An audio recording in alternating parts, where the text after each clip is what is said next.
日就嚟到呢間小鐵塔啦，喺高雄7年2路嘅。咁咧就試下入去有個打邊爐。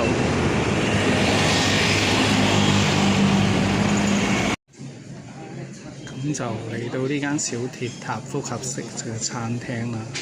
佢就有賣嘢飲啦，有賣啲鐵板餐啊、焗飯啊、麵啊，乜都有。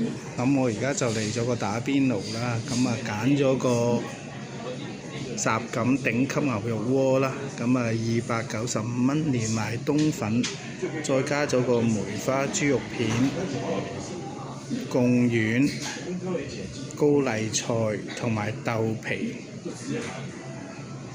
咁啊，睇下要幾耐時間先有得食啦。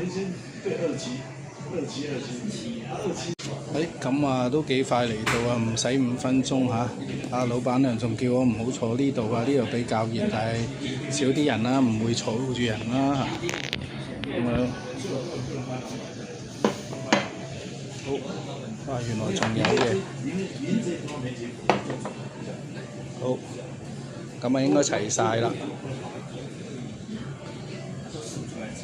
咁由於今朝淨係食咗個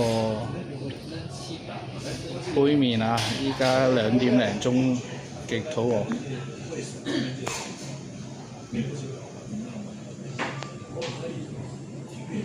仲有隻雞蛋。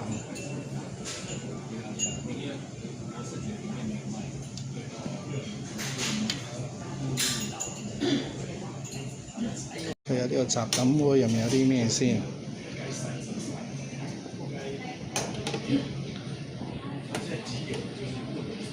包埋呢啲嘅雜錦鍋啊，呢個就係隻雜錦鍋，就290蚊。其實可能就咁嗌呢個已經夠啦。